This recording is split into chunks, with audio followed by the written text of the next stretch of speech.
Cristo, el vencedor de Satanás.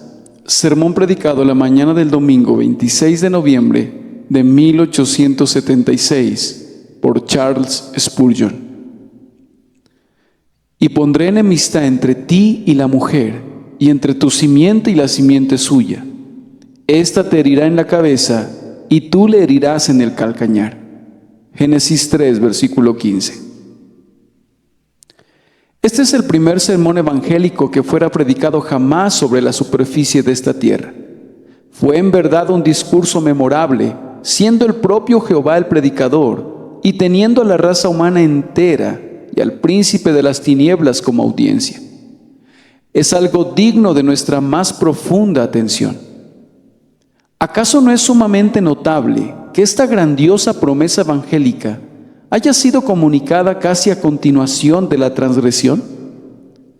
Aún no había sido pronunciada ninguna sentencia sobre ninguno de los dos seres humanos ofensores, y sin embargo, una promesa fue ofrecida bajo la forma de una sentencia pronunciada en contra de la serpiente. No había sido condenada aún la mujer a dolores de sus preñeces, ni el varón a un trabajo extenuante, y ni siquiera la tierra había sido sujetada a la maldición de espinos y cardos. Ciertamente, la misericordia triunfa sobre el juicio. Antes que el Señor dijera, polvo eres y al polvo volverás, le plugó decir que la simiente de la mujer iba a herir la cabeza de la serpiente. Regocijémonos entonces por la pronta misericordia de Dios, que vino con palabras consoladoras para nosotros en las primeras vigilias de la noche del pecado. Estas palabras no fueron dirigidas directamente a Adán y a Eva, sino que estaban claramente dirigidas a la propia serpiente, para comunicarle el castigo por lo que había hecho. Aquel fue un día de cruel triunfo para la serpiente.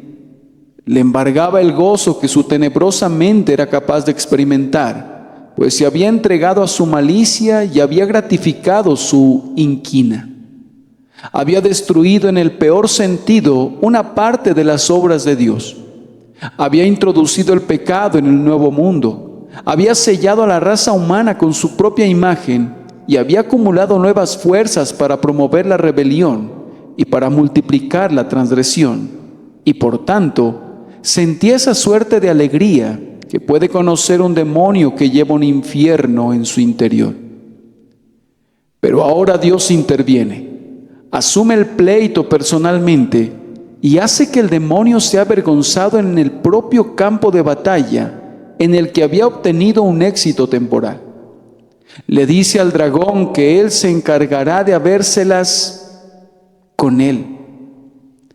Esta contienda no será entre la serpiente y el hombre, sino entre Dios y la serpiente. Dios dice, con solemnes palabras, pondré enemistad entre ti y la mujer, y entre tu simiente y la simiente suya. Y promete que en el cumplimiento del tiempo surgirá un adalid, el cual, si bien sufrirá, golpeará al poder del mal en una parte vital y herirá a la serpiente en la cabeza. Me parece que este era un mensaje de misericordia todavía más consolador para Adán y Eva, porque tendrían la seguridad de que el tentador sería castigado, y como ese castigo implicaba una bendición para ellos, la venganza merecida por la serpiente sería la garantía de misericordia para ellos mismos. Sin embargo, al dar la promesa de esa manera indirecta, el Señor tuvo la intención de decir, no hago esto por ustedes, oh varón y mujer caídos, ni por sus descendientes, sino por mi propio nombre y honra, para que no sean profanados ni blasfemados entre los espíritus caídos. Yo asumo reparar el daño que ha sido causado por el tentador, para que mi nombre y mi gloria no sufran mengua entre los espíritus inmortales que miran la escena desde lo alto. Todo esto sería muy humillante, aunque muy consolador para nuestros padres, si pensaron en ello, viendo que la misericordia otorgada por la bondad de Dios es siempre más segura para nuestra turbada aprehensión que cualquier favor que pudiera sernos prometido por nosotros mismos. La soberanía y gloria divinas nos proporcionan un cimiento más sólido de esperanza que el mérito, aun si pudiera suponerse que existiera el mérito. Ahora debemos notar con respecto a este primer sermón evangélico, que fue el sostén de los primeros creyentes, esta fue toda la revelación que Adán conoció y toda la revelación que Abel recibió. En el cielo de Abel brillaba esta estrella solitaria. Alzó sus ojos y la vio y creyó. En su luz identificó la palabra sacrificio y trajo entonces de los primogénitos de sus ovejas y los puso sobre el altar, y demostró en su propia persona cuánto odiaba la simiente de la serpiente a la simiente de la mujer, pues por su testimonio su hermano lo mató. Aunque Enoc, séptimo desde Adán, profetizó con respecto al segundo advenimiento, no parece que haya dicho nada nuevo concerniente a la primera venida, de manera que esta promesa solitaria permanecía como la única palabra de esperanza para el hombre. La antorcha que ardía detrás de las puertas de Edén justo antes de que el hombre fuera echado fuera, iluminó el mundo para todos los creyentes hasta que le agradó al Señor proyectar más luz y renovar y ampliar la revelación de su pacto cuando le habló a su siervo Noé. Aquellos venerables padres que vivieron antes del diluvio se regocijaron con el misterioso lenguaje de nuestro texto y, confiando en él, murieron en la fe.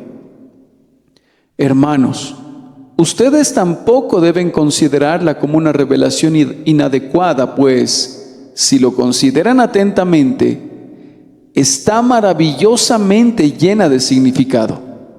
Si hoy hubiera tenido en mente tratar doctrinalmente esta revelación, creo que habría podido demostrarles que contiene todo el Evangelio. Están presentes en su interior, cual un roble en germen dentro de una bellota, todas las grandes verdades que conforman el Evangelio de Cristo.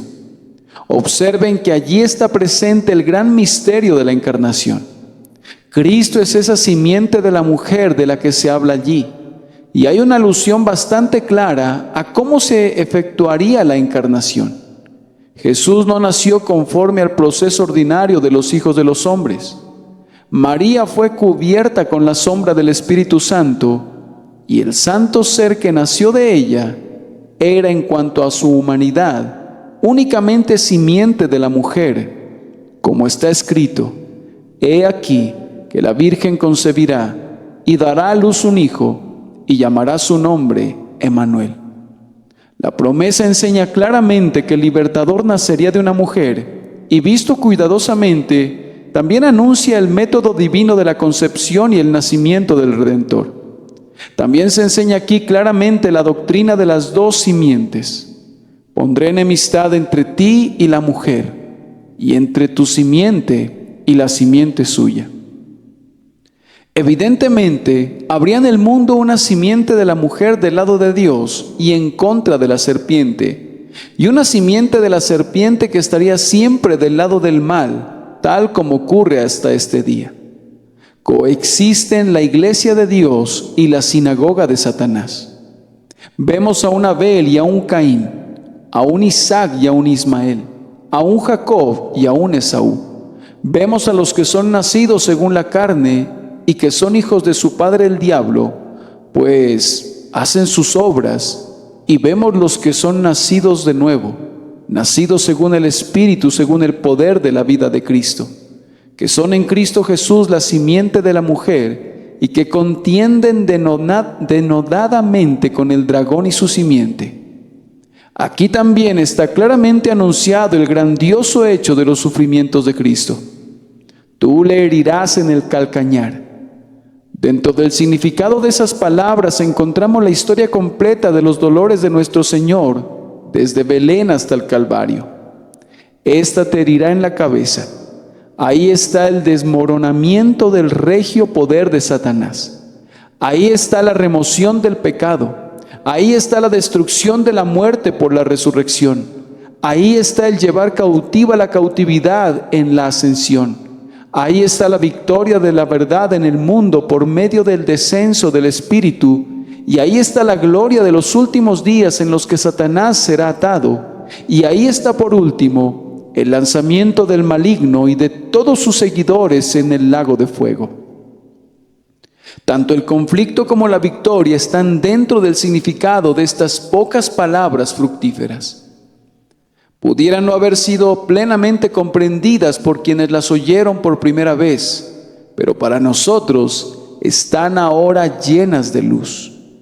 Inicialmente el texto semeja un pedernal, duro y frío, pero de él salen chispas en abundancia, pues escondidos fuegos de infinito amor y de gracia se ubican en su interior. Debemos regocijarnos sobremanera por esta promesa de un Dios misericordioso. Nosotros desconocemos qué entendieron nuestros primeros padres con esta promesa, pero podemos tener la seguridad de que extrajeron de ella muchísimo consuelo. Seguramente entendieron que no iban a ser destruidos inmediatamente, porque el Señor había hablado de una simiente. Argumentarían que era necesario que Eva viviera si de ella vendría una simiente. Entendieron también que si esa simiente habría de vencer a la serpiente y herirla en su cabeza, eso tenía que ser un buen augurio para ellos mismos. No podían dejar de ver que les habría de ser conferido algún grande y misterioso beneficio por la victoria que su simiente obtendría sobre el instigador de su ruina.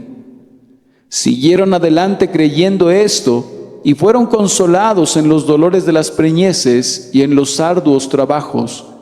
Y no dudo de que tanto Adán como su esposa entraran en el reposo eterno creyendo en esas cosas. Esta mañana me propongo utilizar este texto de tres maneras. Primero, notaremos sus hechos. En segundo lugar, consideraremos la experiencia en el interior del corazón de cada creyente que concuerda con esos hechos. Y luego, en tercer lugar, consideraremos el estímulo que tanto el texto como su contexto en su conjunto nos proporcionan. Los hechos. Los hechos son 4 y yo les pido su profunda atención a los mismos. El primero es que fue provocada una enemistad. El texto comienza: pondré enemistad entre ti y la mujer. Habían sido muy amigos, la mujer y la serpiente se habían tratado. La mujer pensaba en aquel tiempo que la serpiente era su amiga, y era su amiga a tal grado que siguió su consejo a pesar del precepto de Dios, y estuvo dispuesta a creer cosas malas acerca del grandioso Creador, solo porque esta serpiente astuta y malvada se las insinuaba. Ahora bien, en el momento en que Dios habló, esa amistad entre la mujer y la serpiente había concluido en cierta medida, pues ella había causado a la serpiente ante Dios diciendo: la serpiente me engañó y comí. Hasta aquí todo va bien. La amistad de los pecadores no dura mucho. Ya han comenzado a contender y entonces el Señor interviene y aprovecha misericordiosamente el altercado que había iniciado y dice: voy a acrecentar este desacuerdo y voy a poner enemistad entre ti y la mujer. Satanás contaba con lo que los descendientes del hombre serían sus aliados, pero Dios iba a romper ese pacto con el infierno e iba a levantar una simiente que haría la guerra contra el poder satánico. Tenemos entonces aquí la primera declaración de Dios de que establecerá un reino rival que se opondrá a la tiranía del pecado y de Satanás, que generará en los corazones de una simiente elegida una enemistad contra el mal, de tal manera que lucharán contra él y con mucho esfuerzo y dolor vencerán al príncipe de las tinieblas. El Espíritu Divino ha cumplido abundantemente este plan y propósito del Señor combatiendo con el ángel caído por medio de un varón glorioso y convirtiendo al hombre en el enemigo y vencedor de Satanás. A partir de aquel momento, la mujer habría de odiar al maligno, y no dudo que lo hiciera. Tenía muchas razones para hacerlo, y cuantas veces pensara en él, lo haría con un infinito remordimiento de haber escuchado sus palabras maliciosas y engañosas. La simiente de la mujer ha tenido también una perenne enemistad con el maligno. No me refiero a la simiente carnal, pues Pablo nos dice: no los que son hijos según la carne son los hijos de Dios, sino que los que son hijos según la promesa son contados como descendientes. No se refiere a la simiente carnal del hombre y la mujer, sino a la simiente espiritual, es decir, a Cristo Jesús y a los que están en él. Siempre que te encuentras con ellos, comprobarás que odian a la serpiente con un odio perfecto. Si pudiéramos destruir en nuestras almas toda obra de Satanás, lo haríamos, y arrancaríamos todo el mal que él ha plantado y lo echaríamos fuera de este pobre mundo afligido. Esa simiente de la mujer, ese glorioso ser, pues no dice: y a las simientes, como si hablase de muchos, sino como de uno, y a tu simiente. Ustedes saben cómo aborreció al demonio y todos sus ardides. Hubo enemistad entre Cristo y Satanás, pues él vino para destruir las obras del diablo y para liberar a quienes están bajo su servidumbre. Con ese propósito nació, con ese propósito vivió, con ese propósito murió, con ese propósito se ha ido a la gloria, y con ese propósito vendrá otra vez para enfrentar a su adversario donde quiera que esté y para destruirlo completamente a él y a sus obras de entre los hijos de los hombres. Esta enemistad interpuesta entre las dos simientes fue el comienzo del plan de misericordia, el primer acto en el programa de la gracia. De la simiente de la mujer se dijo a partir de entonces: has amado la justicia y aborrecido la maldad. Por tanto te ungió Dios, el Dios tuyo, con óleo de alegría más que a tus compañeros. Luego viene la segunda profecía, que también se ha convertido en un hecho, es decir, la llegada del Adalid. Por la promesa, la simiente de la mujer ha de ser defensora de la causa y oponerse al dragón. Esa simiente es el Señor Jesucristo. El profeta Miqueas dice: pero tú, Belén Efrata, pequeña para estar entre las familias de Judá, de ti me saldrá el que será Señor en Israel, y sus salidas son desde el principio, desde los días de la eternidad. Pero los dejará hasta el tiempo que dé a luz la que ha de dar a luz. Las palabras de la profecía no pueden referirse a nadie más que al bebé nacido de la bienaventurada Virgen de Belén. Ella fue la que concibió y dio a luz un hijo, y es con respecto a su hijo que cantamos: un niño nos es nacido, hijo nos es dado, y el principado sobre su hombro, y se llamará su nombre Admirable, Consejero, Dios fuerte, Padre eterno, Príncipe de paz. En la memorable noche en Belén, cuando los ángeles cantaron en el cielo, apareció el linaje de la mujer, y tan pronto como vio la luz, la antigua serpiente, el demonio, entró en el corazón de Herodes para matarlo si fuese posible. Pero el Padre lo preservó y no permitió que nadie pusiese las manos encima del linaje.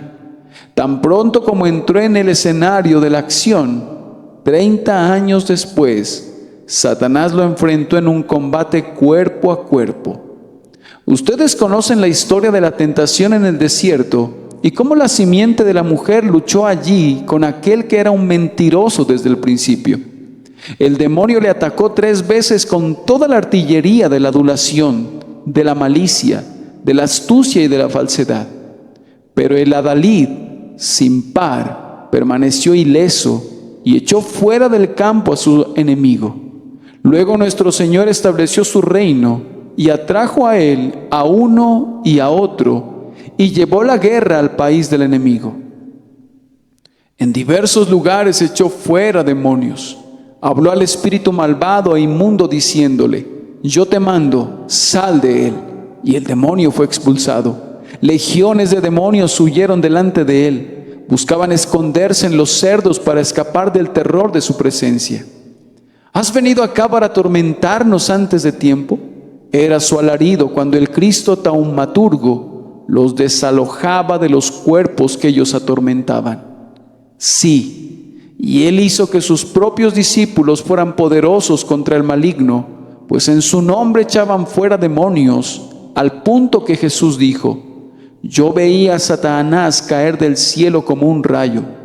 Luego vino un segundo conflicto personal, pues yo entiendo que las aflicciones de Getsemaní fueron en gran manera causadas por un ataque personal de Satanás.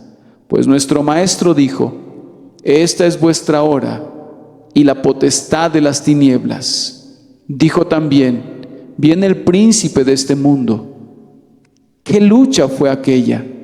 Aunque Satanás nada tenía en Cristo, buscaba de ser posible apartarlo de consumar el grandioso sacrificio, y allí sudó nuestro Maestro como grandes gotas de sangre que caían hasta la tierra en la agonía que le costó contender con el diablo.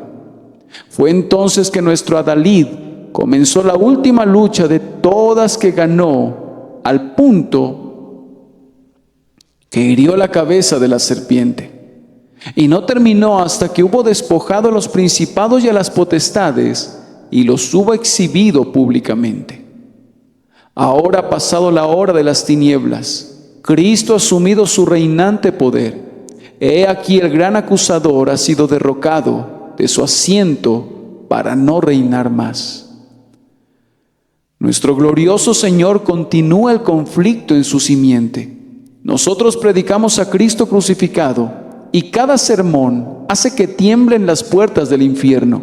Nosotros llevamos a los pecadores a Jesús por el poder del Espíritu, y cada convertido es una piedra arrancada de la pared del poderoso castillo de Satanás. Sí, y el día vendrá cuando el maligno será vencido en todas partes, y serán cumplidas las palabras de Juan en el Apocalipsis. Y fue lanzado fuera el dragón, la serpiente antigua que se llama Diablo y Satanás, el cual engaña al mundo entero. Fue arrojado a la tierra, y sus ángeles fueron arrojados con él. Entonces oí una gran voz en el cielo que decía: ahora ha venido la salvación, el poder y el reino de nuestro Dios y la autoridad de su Cristo, porque ha sido lanzado fuera el acusador de nuestros hermanos, el que los acusaba delante de nuestro Dios día y noche. Así prometió el Señor Dios en las palabras de nuestro texto un adalid que sería la simiente de la mujer, y entre él y Satanás habría guerra por los siglos de los siglos. Ese adalid ha llegado, el hijo varón ha nacido, y aunque el dragón está irado con la mujer y hace la guerra contra el remanente de su simiente que guarda el testimonio de Jesucristo, no obstante, la batalla es del Señor, y la victoria le corresponde a aquel cuyo nombre es fiel y verdadero, quien juzga y hace la guerra en justicia. El tercer hecho que surge del texto, aunque no en ese orden preciso, es que el calcañar de nuestro adalid sería herido. ¿Necesitan que les explique esto? Ustedes saben cómo a lo largo de toda su vida, su calcañar, esto es, su parte inferior, su naturaleza humana, era sometida a sufrir perpetuamente. Él llevó nuestras enfermedades y dolores, pero la provocación de las heridas llegó principalmente cuando tanto en cuerpo como en mente, su naturaleza humana entera fue conducida a la agonía. Cuando su alma estaba muy triste hasta la muerte, y sus enemigos traspasaron sus manos y sus pies, y él soportó la vergüenza y el dolor de la muerte por crucifixión. Miren a su Señor y a su Rey sobre la cruz, todo teñido con sangre y polvo. Allí fue herido su calcañar de manera sumamente cruel. Cuando bajan ese precioso cuerpo y lo envuelven en limpio lino blanco y lo cubren con especias y lo colocan en la tumba de José, lloran mientras cargan ese cofre en el que había morado la deidad, pues allí Satanás había herido su calcañar otra vez. No se trataba meramente de que Dios le había herido.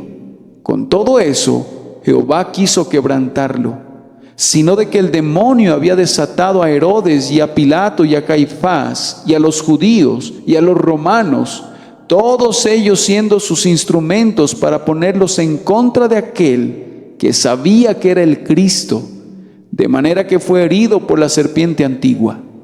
Sin embargo, eso fue todo. Únicamente fue herido su calcañar, no fue herida su cabeza, pues he aquí, el adalid resucita. La herida no fue ni permanente ni mortal.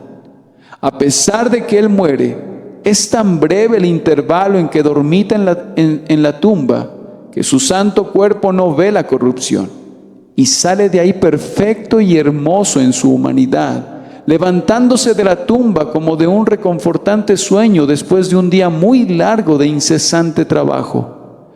Oh, el triunfo de esa hora. Así como Jacob, cuando venció al ángel, solo cojeaba de su cadera, así también Jesús solo retiene una cicatriz en su calcañar, la cual ostenta en los cielos como su gloria y hermosura. Delante del trono semeja a un cordero que ha sido inmolado, pero vive para Dios en el poder de una vida sin fin. A continuación viene el cuarto hecho, es decir, que mientras su calcañar estaba siendo herido, él iba a pisar la cabeza de la serpiente.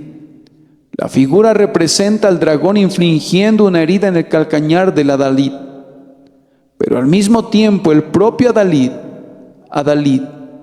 aplasta con ese calcañar la cabeza de la serpiente con un efecto fatal.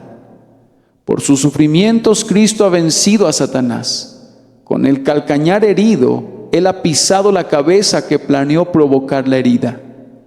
He aquí, lo inmolan los hijos del infierno, pero mientras pende entre la tierra y los cielos, Él les propina a su príncipe un golpe fatal y triunfa sobre las potestades inferiores. Aunque Satanás no está muerto, hermanos míos, yo estaba a punto de decir que ojalá lo estuviera. Y aunque no se ha convertido y nunca se convertirá, y la malicia de su corazón permanecerá siempre en él, con todo, Cristo ha aplastado su cabeza de tal manera que no ha podido lograr sus propósitos. Satanás tenía la intención de hacer que la raza humana fuera cautiva de su poder, pero más bien es redimida de su yugo de hierro. Dios ha liberado a muchos, y el día vendrá cuando Él limpiará la tierra entera del rastro asqueroso de la serpiente, de tal manera que el mundo entero se llenará de las alabanzas de Dios.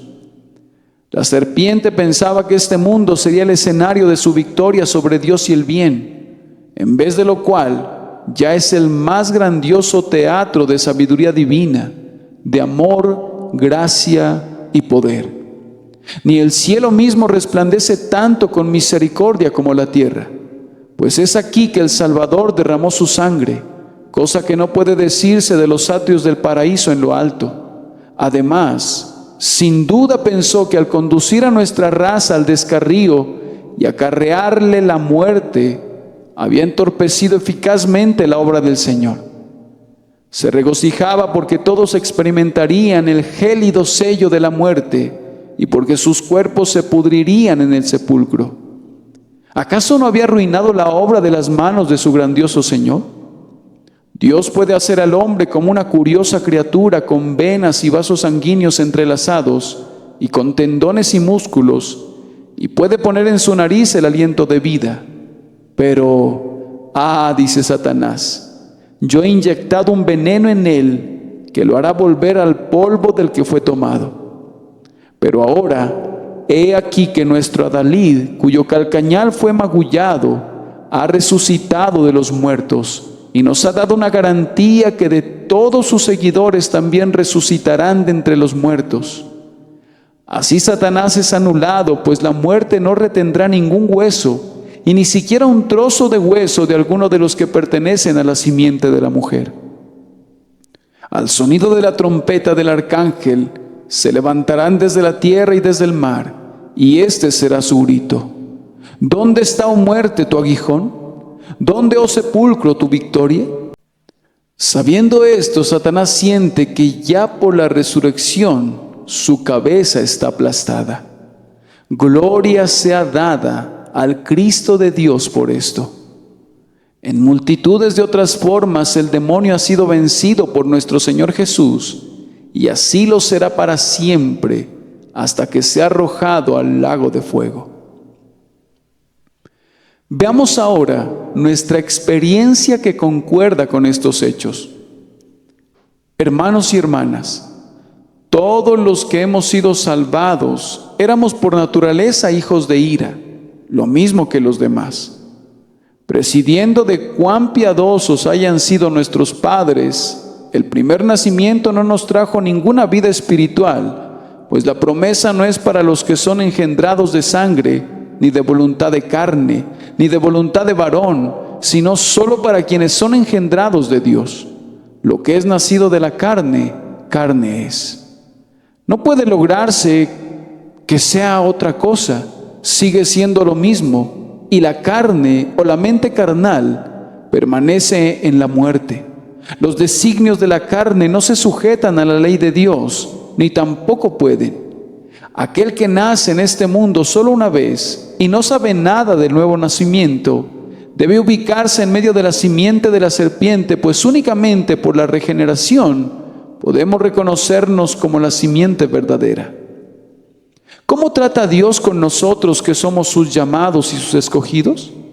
Él tiene la intención de salvarnos. ¿Y cómo obra para ese fin?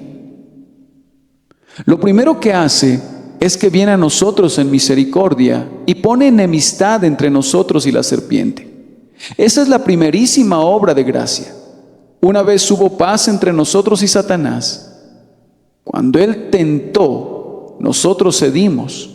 Creímos todo lo que nos enseñó. Éramos sus esclavos voluntarios. Pero hermanos míos, tal vez ustedes puedan recordar cuando antes que nada comenzaron a sentirse inquietos e insatisfechos. Los placeres del mundo no les agradaban más. Parecía que se había exprimido todo el jugo de la manzana y ya no les quedaba nada sino la semilla que no podían comer del todo. Luego de pronto percibieron que estaban viviendo en pecado y se sintieron infelices al respecto. Y aunque aún no se podían deshacer del pecado, ustedes lo odiaban y se lamentaban y lloraban y gemían. En lo más profundo de sus corazones ya no permanecían del lado del mal, pues comenzaron a dar voces diciendo: miserable de mí, ¿quién me librará de este cuerpo de muerte? En el pacto de gracia ustedes ya habían sido ordenados desde la antigüedad para ser la simiente de la mujer, y ahora el decreto comenzó a descubrirse en la vida que les fue otorgada y que obraba en ustedes. El Señor en infinita misericordia dejó caer la vida divina en sus almas. Ustedes no lo sabían, pero ahí estaba, una chispa del fuego celestial, la simiente viva e incorruptible que permanece para siempre. Comenzaron a odiar el pecado y gemían bajo su peso como bajo un amargo yugo. Les pesaba más y más. No podían soportarlo. Odiaban su simple pensamiento. Así les sucedía. ¿Les sucede así ahora? ¿Hay todavía enemistad entre ustedes y la serpiente? Ciertamente ustedes son cada vez más los jurados enemigos del mal y están dispuestos a reconocerlo. Entonces llegó el Adalid, es decir, Cristo en vosotros, la esperanza de gloria. Oyeron acerca de Él y entendieron la verdad con respecto a Él. Y parecía algo maravilloso que Él fuera su sustituto y ocupara el lugar y la posición de ustedes, y llevara su pecado y toda su maldición y su castigo, y que Él diera su justicia, sí, su propia persona, para que ustedes fueran salvados. Entonces vieron cómo podía ser vencido el pecado. ¿No es cierto? Tan pronto como su corazón comprendió a Cristo, entonces vieron que lo que era imposible para la ley, por cuanto era débil por la carne, Cristo era capaz de lograrlo, y que el poder del pecado y de Satanás, bajo el cual habíamos estado esclavizados y que ahora aborrecían, podía ser quebrantado y destruido, y lo sería porque Cristo vino al mundo para vencerlo. A continuación, ¿recuerdas cómo fuiste conducido a ver el calcañar herido de Cristo y a quedarte asombrado y a observar lo que había obrado en él la enemistad de la serpiente? ¿No comenzaste a sentir tú mismo el calcañar herido? ¿No te atormentaba el pecado? ¿Acaso su simple pensamiento no te vejaba? ¿Acaso tu propio corazón no se volvió una plaga para ti? ¿No comenzó a tentarte Satanás? ¿No te inyectó pensamientos blasfemos y no te incitaba a tomar medidas desesperadas? ¿No te enseñó a dudar de la existencia de Dios y de la misericordia de Dios y de la posibilidad de tu salvación, y así sucesivamente? De esa manera roía tu calcañar. Todavía practica sus viejas mañas. Con un gozo malicioso él aflige a quien no puede devorar. ¿No te comenzaron a molestar tus amigos mundanos? ¿No te dieron la espalda porque vieron algo en ti que era muy extraño y raro para su gusto? ¿No atribuyeron tu conducta al fanatismo, al orgullo, a la obstinación, a la intolerancia y a cosas parecidas? Esta persecución se debe a que la simiente de la serpiente está comenzando a descubrir a la simiente de la mujer para continuar con la vieja guerra. ¿Qué dice Pablo? Pero como entonces el que había nacido según la carne perseguía al que había sido nacido según el Espíritu, así también ahora. La verdadera piedad es algo artificial y extraño para ellos, y no pueden terminar con eso. Aunque ya no hay hogueras en Smithfield, no hay potros de tormento en la torre. La enemistad del corazón humano en contra de Cristo y de su simiente es precisamente la misma, y muy a menudo se hace evidente en vituperios que son muy difíciles de soportar para los corazones tiernos.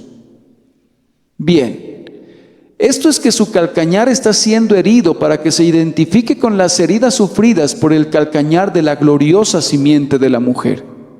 Pero hermanos, ¿saben algo del otro hecho? Es decir, que nosotros vencemos, pues la cabeza de la serpiente es quebrantada en nosotros. ¿Cómo dices? ¿Acaso no son quebrantados en ustedes el poder y el dominio del pecado? ¿Acaso no sienten que no pueden pecar porque son nacidos de Dios? Algunos pecados que eran una vez amos de ustedes, no los turban ahora. Conocí a un hombre que era culpable de decir juramentos profanos, pero desde el momento de su conversión no ha tenido nunca ninguna dificultad con eso. Hemos conocido a un hombre arrebatado a la borrachera, y por la gracia divina, la cura ha sido muy maravillosa y completa. Hemos conocido a unos individuos que han sido liberados de una vida inmunda y se han vuelto castos y puros de inmediato, porque Cristo le ha propinado tales golpes al antiguo dragón que ya no podía tener poder sobre ellos en ese sentido. La simiente elegida peca y lo lamenta, pero no son esclavos del pecado. Su corazón no va tras el pecado. Tienen que decir algunas veces: lo que aborrezco, eso hago, pero son infelices cuando es así.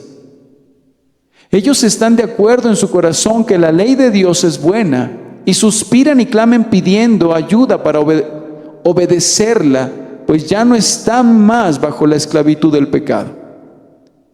En ellos son quebrantados el poder reinante y el dominio de la serpiente. A continuación, es quebrantado de esta manera que la culpa del pecado desaparece. El gran poder de la serpiente radica en el pecado no perdonado. La serpiente clama: te he hecho culpable, yo te puse bajo maldición. No, decimos nosotros, hemos sido liberados de la maldición y ahora somos bendecidos, pues escrito está: Bienaventurado aquel cuya transgresión ha sido perdonada y cubierto su pecado. Ya no somos más culpables, pues, ¿quién acusará a los escogidos de Dios? Cristo es el que ha justificado. ¿Quién es el que condenará? He aquí un golpe contundente a la cabeza del antiguo dragón, del que nunca se recuperará. Con mucha frecuencia el Señor nos concede saber también qué es vencer la tentación y romper así la cabeza del diablo.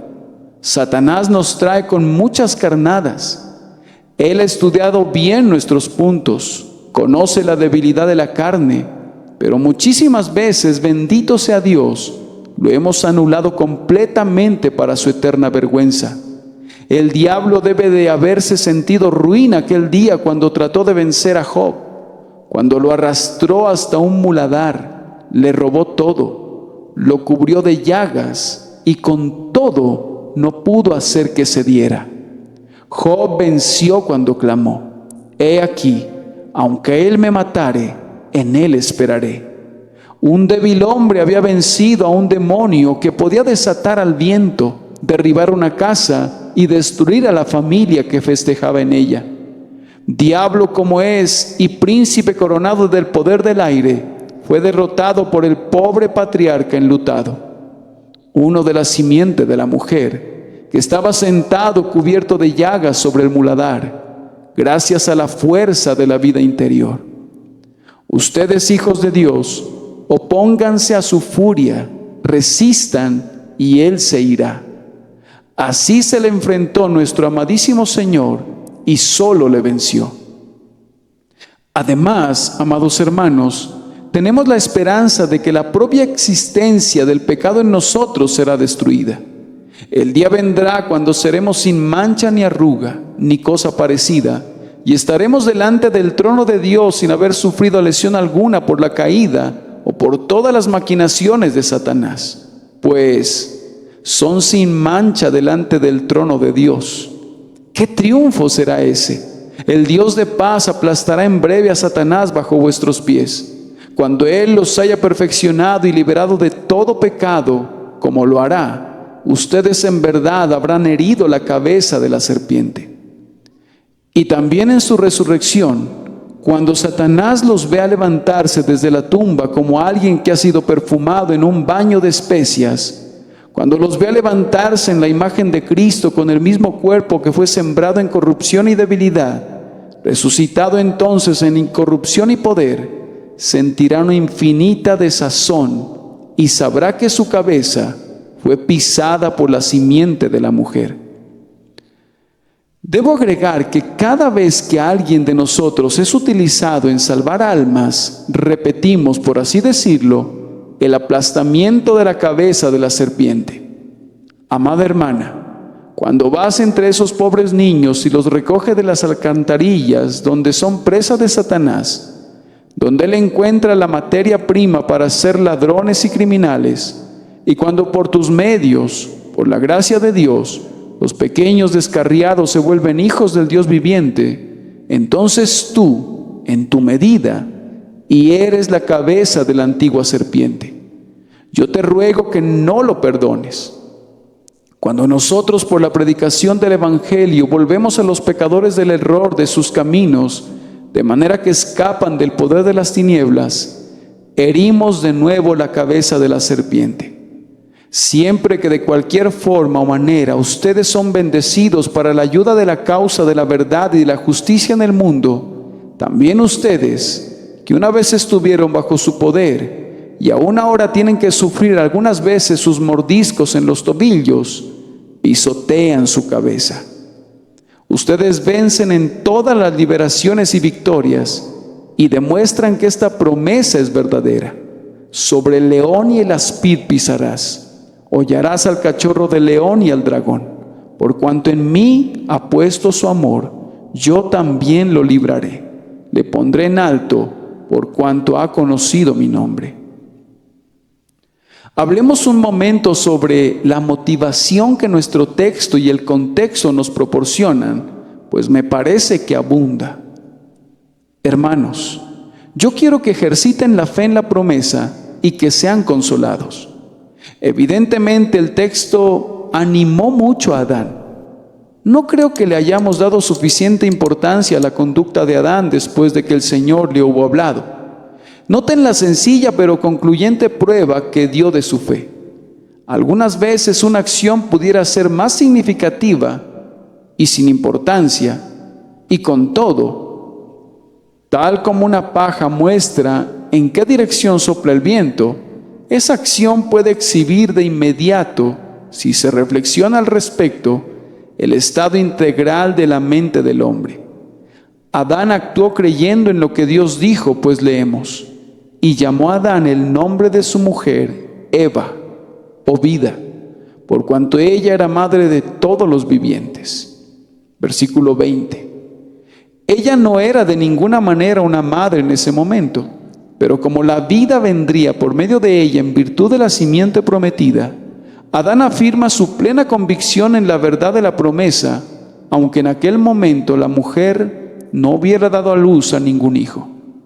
Allí estaba Adán, recién salido de la imponente presencia de Dios. ¿Qué más podría decir? Pudo haber dicho con el profeta: mi carne se ha estremecido por temor de ti. Pero aún entonces se vuelve hacia su culpable compañera, al tiempo que ella está temblando allí también, y la llama Eva, madre de la vida por venir. El padre Adán habló grandilocuentemente. Eso lo hace elevarse en nuestra estimación. Si hubiese sido dejado a sí mismo, habría murmurado o al menos se habría desesperado, pero no. Su fe en la nueva promesa le dio esperanza. No pronunció ni una sola palabra de queja contra la condenación de arar con trabajo la tierra ingrata, ni de parte de Eva hubo una sola palabra de quejas sobre las aflicciones que acompañarían a la condición de madre. Cada uno de ellos acepta la bien merecida sentencia, lo cual denota la perfección de su resignación. Su única palabra está llena de sencilla fe. No había ningún hijo en quien fijar sus esperanzas, y la verdadera simiente no nacería sino hasta después de muchas edades. Con todo, Eva ha de ser la madre de todo ser viviente, y así la llama. Hermano mío, ejercita una fe semejante en la más amplia revelación que Dios te ha dado y siempre extrae el mayor consuelo de ella. Siempre que recibas una promesa de Dios, asegúrate de extraer lo más que puedas de ella. Si implementas esa regla, será maravilloso el consuelo que obtendrás. Algunas personas proceden sobre el principio de obtener lo mínimo posible de la palabra de Dios. Yo creo que un plan de ese tipo es una manera apropiada con respecto a un hombre de palabra. Entenderla siempre al mínimo, porque eso es lo que quiere decir. Pero la palabra de Dios ha de ser entendida al máximo, pues Él hará abundantemente por encima de lo que pides o incluso de lo que piensas. Noten a manera de aliciente adicional que podemos considerar nuestra recepción de la justicia de Cristo como un anticipo de la victoria final sobre el demonio. El versículo 21 dice: y Jehová Dios hizo al hombre y a su mujer túnicas de pieles y los vistió. Fue un acto de amor divino muy condescendiente, considerado e instructivo. Dios oyó lo que Adán le dijo a su mujer y vio que era un creyente. Y entonces viene y le da el tipo de la perfecta justicia que es la porción del creyente. Le cubrió con un traje duradero. No más hojas de higuera, que eran una simple burla, sino un traje bien adecuado que había sido obtenido por medio de la muerte de una víctima. El Señor trae eso y se lo pone a Adán. Y Adán ya no podía decir más: estoy desnudo. ¿Cómo podía estarlo si Dios lo había vestido? Ahora, amados, de la promesa que nos es dada concerniente a la victoria de nuestro Señor sobre el demonio, tomemos este artículo específico y regocijémonos en él. pues Cristo nos ha liberado del poder de la serpiente que abrió nuestros ojos y nos dijo que estábamos desnudos, cubriéndonos desde la cabeza a los pies con una justicia que nos adorna y que nos protege, de manera que nuestro corazón está tranquilo y somos hermosos a los ojos de Dios y ya no estamos avergonzados. A continuación, a modo de estímulo en la prosecución de la vida cristiana, yo les diría a los jóvenes que esperen ser asediados. Si han tenido problemas por ser cristianos, han de ser estimulados por ello. No lo lamenten ni lo teman del todo. Antes bien, regocíjense en ese día y den saltos de gozo, pues esta es la señal constante del pacto. Hay todavía enemistad entre la simiente de la mujer y la simiente de la serpiente, y si no experimentaran nada de eso, podrían comenzar a temer que estaban del lado equivocado. Ahora que se duelen bajo la mueca del sarcasmo y de la opresión, regocíjense y triunfen, pues ahora participan con la gloriosa simiente de la mujer en pisotear el calcañar de la serpiente. De esto proviene un estímulo adicional. Tu sufrimiento como cristiano no recae sobre ti por culpa tuya. Tú eres un compañero de la gran simiente de la mujer. Tú eres un aliado de Cristo. No debes pensar que el diablo se preocupa mucho por ti. La batalla en ti es en contra de Cristo. Vamos, si no estuvieras en Cristo, el demonio no te molestaría nunca. Cuando estabas sin Cristo en el mundo, podías pecar como quisieras, pero tus parientes y tus compañeros de trabajo no se habrían molestado para nada contigo y más bien se habrían unido a ti en el pecado. Pero ahora la simiente de la serpiente te odia en Cristo. Esto exalta los sufrimientos de la persecución a una oposición muy por encima de todas las aflicciones comunes.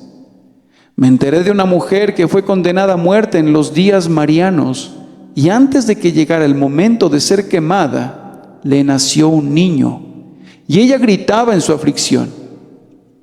Un maligno adversario que estaba junto a ella le preguntó: ¿cómo podrías morir por tu religión si haces ahora tanto escándalo? Ah, respondió ella, ahora sufro en mi propia persona como una mujer, pero entonces yo no voy a sufrir, sino Cristo en mí. Y estas no eran palabras ociosas, pues soportó su martirio con ejemplar paciencia y se levantó al cielo en su carro de fuego en santo triunfo. Si Cristo está en ti, nada hará que desfallezcas, sino que vencerás al mundo, a la carne y al demonio por la fe. Por último, resistamos siempre al demonio con esta creencia que le ha sido aplastada la cabeza. Estoy inclinado a pensar que la manera que tenía Lutero de reírse del demonio era muy buena, ya que es digno de vergüenza y de desprecio sempiterno. Lutero le arrojó una vez un tintero a la cabeza cuando lo estaba tentando muy intensamente, y aunque el acto en sí mismo pareciera ser muy absurdo, fue con todo una verdadera ilustración de lo que ese gran reformador fue a lo largo de toda su vida, pues los libros que escribió equivalían verdaderamente a un tintero arrojado a la cabeza del diablo. Esto es lo que tenemos que hacer. Hemos de resistirle por todos los medios. Hagamos esto valerosamente y digámosle en su cara que no le tenemos miedo. Díganle que recuerde su cabeza herida, que él trata de cubrir con una corona de orgullo y con una capucha papista y con un gorro de doctor infiel. Lo conocemos y vemos las heridas mortales que ostenta. Su poder se ha desvanecido. Está peleando una batalla perdida. Está contendiendo contra la omnipotencia. Se ha puesto contra el juramento del Padre, contra la sangre del Hijo encarnado, contra el eterno poder y la deidad del Espíritu bendito, todos los cuales están comprometidos en la defensa de la simiente de la mujer en el día de la batalla. Por tanto, hermanos, permanezcan firmes resistiendo al maligno, siendo fuertes en la fe, dando gloria a Dios. Es por tu sangre, inmortal Cordero, que tus ejércitos pisotean al tentador. Es por tu palabra y poderoso nombre que ganan la batalla y el renombre. Regocíjense cielos, que cada estrella brille con nuevas glorias alrededor del cielo. Santos, mientras cantan la guerra celestial, levanten en alto el nombre de su libertador.